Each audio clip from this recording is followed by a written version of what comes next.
Joe Anderson and Al Clopine of Pure Financial Advisors have the answers to your retirement plan.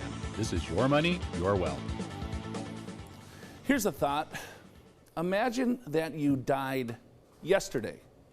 Would your kids, would your loved ones know where to go, what to do? Would your assets be transferred to where you want them to go? Or would they be caught up in the courts in probate or something like that? Odds are it's the latter. Most people don't have a plan in place for when they die. That's what we're going to get in today. Simple tips to make sure that you don't run into problems, or your loved ones, the ones that you want the money to go to, your wealth, your legacy, to make sure that that plan is drawn out appropriately to your wishes. That's what's on my mind today. We got a great show. Joe Anderson here, certified financial planner, president of Pure Financial Advisors. I'm also with the big man, Big Al Clopine, CPA extraordinaire. We're going to break things down for you today. When you look at wealth transfer, or if you just pass, do you have a simple will? Do you have an estate plan? Beneficiary forms. There's a lot of things that you have to take a look at, because if you pass away, the last thing that you want is your loved ones to be wondering, what do I do now?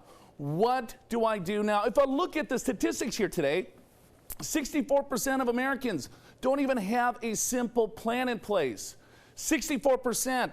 Then if you look at probate cost, families are costing $2 billion per year. That's a lot of money that's coming out of your pocket because you don't have a simple plan in place. Let's bring on the big man, Big Al Clopine, to kind of break things down for us.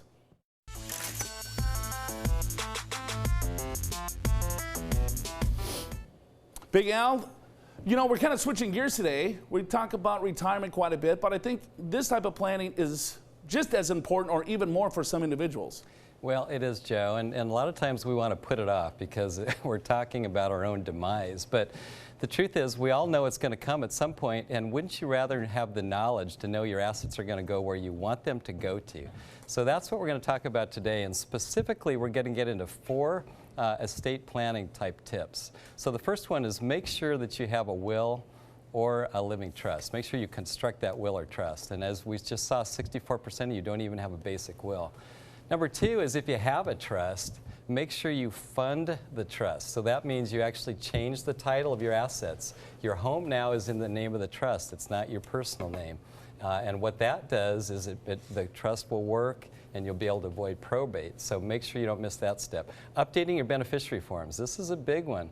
And you think about, well, what can change? Well, a lot of things change. Some of you have your parents as beneficiaries and they're no longer living. Some of you have new kids. Some of you have a new spouse and you haven't even changed the beneficiary forms. Guess what? If you pass away, your old spouse, your divorced spouse, actually gets that asset. So watch out for that. And then finally, make sure that you look at estate taxes, that you are considering that. And right now, there's some pretty big exemptions. So a lot of you will not have estate taxes, but just be aware that if you're subject to them, there are some strategies that you want to take advantage of. And Joe, this is one of those things, I mean, it's Sunday morning, and it's like, do we really want to talk about death on Sunday morning? But the truth is, it's important. It's important to get your ducks in a row, because there is going to be a time when your assets are going to go to the next generation, and if you don't even have a basic will, it's going to be in accordance with state law, which may not be what you want to have done. I mean, everyone that's watching, you do have an estate plan, right? But it might not necessarily be as efficient as you want it to be, because if you don't draft it, who's going to draft it for you? You got it. It's the state of California, and their plan is not nearly going to be as efficient as your plan if you take the time to put this stuff together.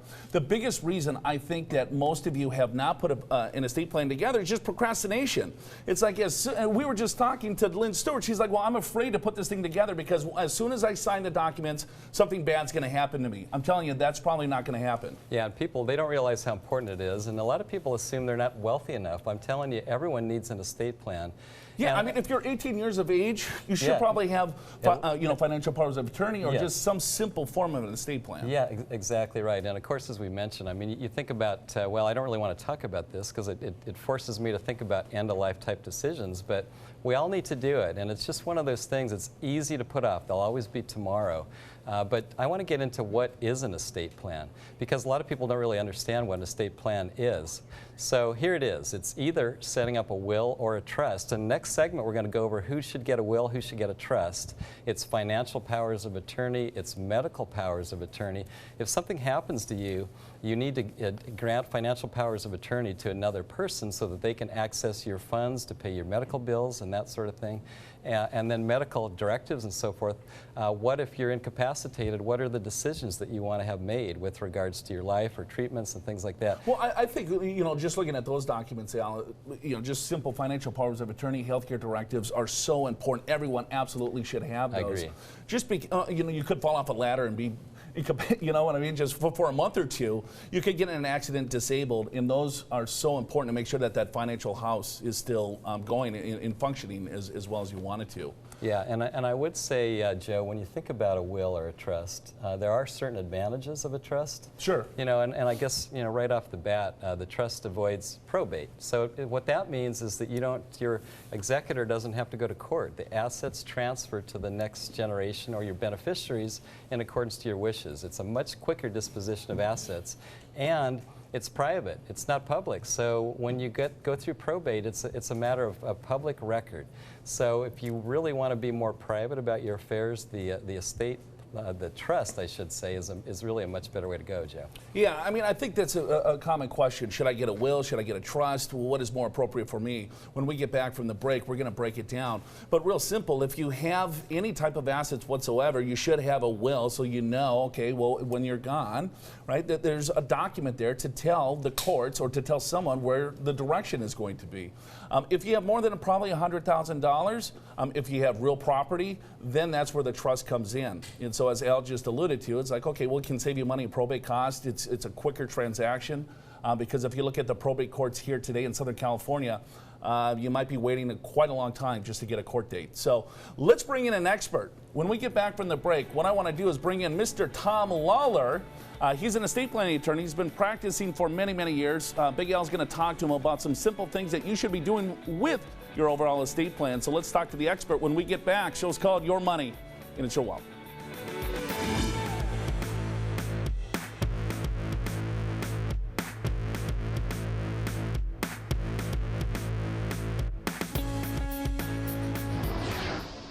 Hi, I'm Mike Bernier, Certified Financial Planner with Pure Financial Advisors. And did you know that people that work for the government are 20% more likely to have employment-based health insurance than those that work in the private sector?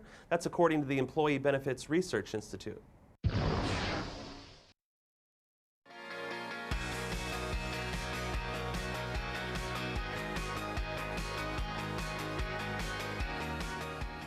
Hey, welcome back to the program. Your Money, Your Wealth. Joe Anderson here, Alan Clopine. Talking about estate planning today. Making sure that you get your financial house in order. God forbid if something happens to you prematurely, that your family is still taken care of. Stick around this segment. We got an expert. We got an estate planning attorney, Tom Lawler. Big Al will ask him the ins and outs on estate planning. But before we get to them, let's go to the true false.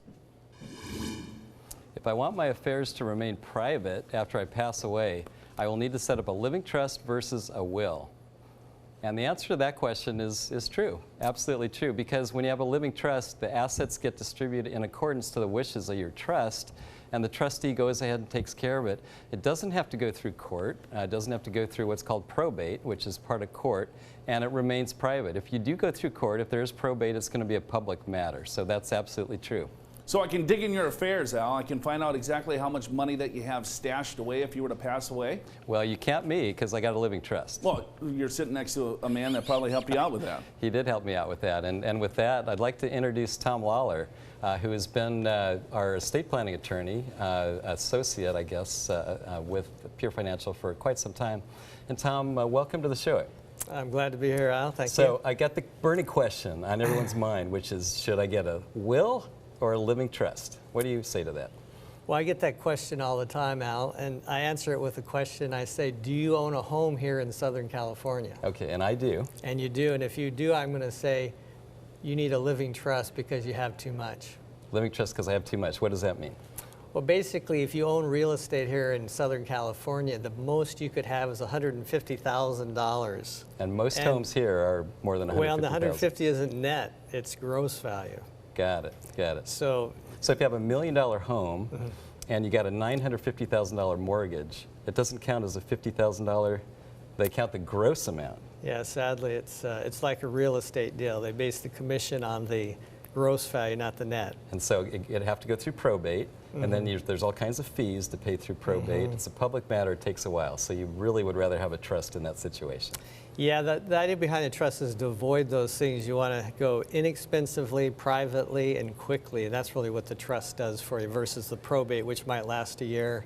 It's public in nature, so they can find out, like Joe said, what you have, where it's going, who's it going to, who's not getting it. Okay, so this living trust sounds pretty good, but there's different kinds of living trusts. Why don't you explain that?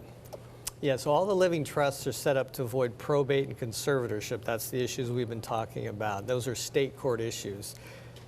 Simple trust, AB trust, and disclaimer trust. Those are the basic three that we use over and over. So who would use a simple trust? If you're a single person, non-married person, you'd use a simple trust. Okay.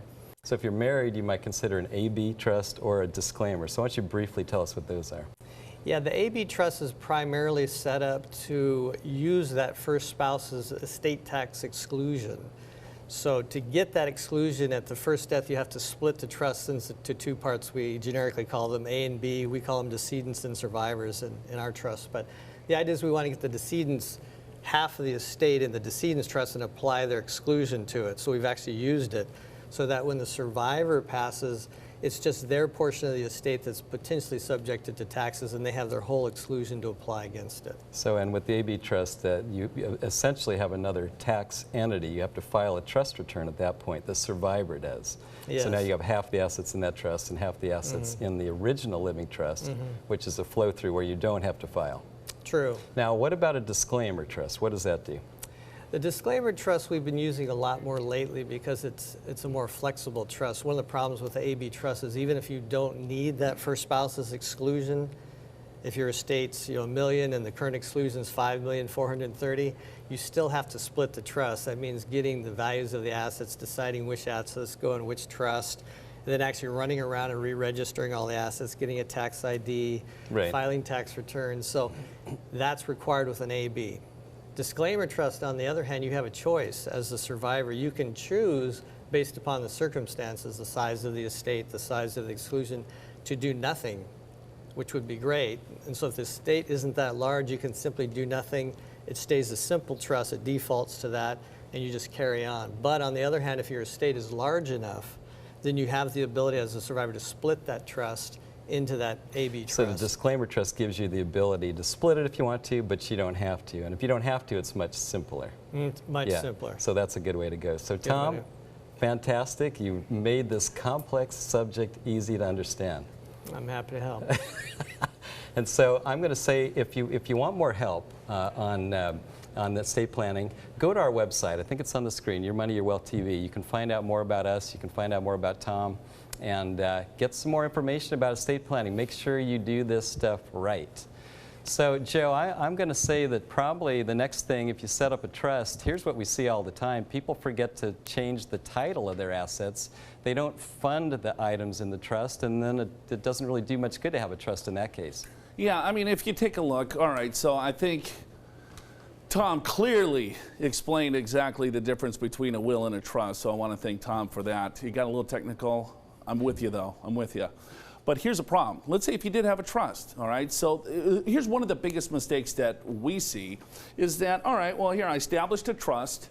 I want to make sure that I avoid the whole probate process. I don't want to pay all these fees and have a lengthy process and then have it public record, okay? So then I established a trust, but guess what? You have to fund the trust. So what does funding mean? Well, you have to title your assets in the name of the trust. So you want to make sure that your savings and checking accounts, in some instances, are titled in the name of the trust. You absolutely want to make sure that your brokerage accounts are in the name of the trust. And here's an example. If I look at my brokerage statement, if I look at my real estate deed or title, it's like, all right, if it just says Joseph Anderson on that brokerage statement, it's not titled correctly. It needs to say Anderson Family Trust, dated whatever date that I established the trust, right? And then Joseph Anderson Trustee.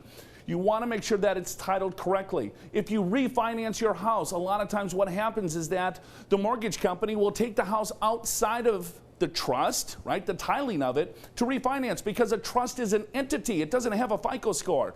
So then you refinance, guess what? You forgot to put the trust back, or you forgot to put your property back into the title of the trust. So you establish the trust, you pass away, your home, it would go to probate. So double check all of your assets if you do have a living trust to make sure that it's funded. Real estate's one of the biggest things. So if you have a second home, your primary residence, if you've refinanced, double check to make sure it's titled correctly. So funding of the trust is one of the biggest mistakes that we see for individuals that do have a trust. I know some of you are sitting there right now saying, hey, I wonder if my house is titled correctly. A couple of other things. One of the biggest assets that you own right now is what we're seeing are retirement accounts. Okay, so your IRAs, your 401ks, 403bs, TSPs, and everything else. You want to make sure that those assets go to the right people. So you want to double check. You might have outdated beneficiaries. Okay, maybe you have new children, maybe grandchildren. There's different people that you want your money to go to. Double check your beneficiary form, because we've seen nightmare stories. Maybe you worked for your organization or your company for the last 20 years. The last thing people do is, or remember, is like, oh, I wonder who my beneficiary is. Over the last 20 years, a lot of things might have changed. Okay? Naming the trust as the beneficiary, that's one thing you don't necessarily want to do. A lot of times people say, well, I'm just going to name my trust the beneficiary of my IRA. That could blow up your IRA. The only time you want to name the trust as the beneficiary of your retirement account is that you want to control the money from the grave. It's not going to do anything tax-wise. It could hurt you tax-wise if you want to control the money. So let's say you have children, grandchildren, and you don't want them to blow all the money and pay a bunch of tax. That is the only reason why you want to name the trust as the beneficiary, because what happens in some instances is that you could lose the stretch. Let me explain what a stretch IRA is. So let's say you have $1 million in an IRA, okay? And let's say that $1 million is named, there's no named beneficiary here, okay? Or you name the trust. And that trust has to be very specific to make sure that it can handle a retirement account. Because guess what? There's required minimum distributions in all retirement accounts. So here's the deal. If this is titled incorrectly, or let's say you name the trust, you lose the stretch. What would happen here is that you would have 5 years to take all of this money out, or not you, but your beneficiaries, 5 years. So that's $200,000 a year per se. Or they could let it continue to grow, and at that 5th year, take everything out. Think about that. Your kids take all that money out, they're gonna lose half of it to tax. Here's what the stretch does. It allows the kids to take a small portion out of that $1 million over their life expectancy. It's a big deal. It saves tens, if not hundreds of thousands of dollars of unnecessary tax. A lot of mistakes that we see when it comes to the estate planning aspects of that, hey, you got it established, but B, you're not funding it correctly, and then you name your retirement accounts the beneficiaries. Don't do it. Double check it. Make sure that you talk to your professional, talk to your estate planning attorney to make sure that you're doing things correctly. Because you're not here anymore. You're dead, remember? You can't fix it. Don't go anywhere. When we get back, we're going to flip the show to you. We got some really good email questions this week when it comes to estate planning. Might even have to bring in Tom Lawler again to explain more great stuff. Don't go anywhere. Show's called Your Money, Your Wealth.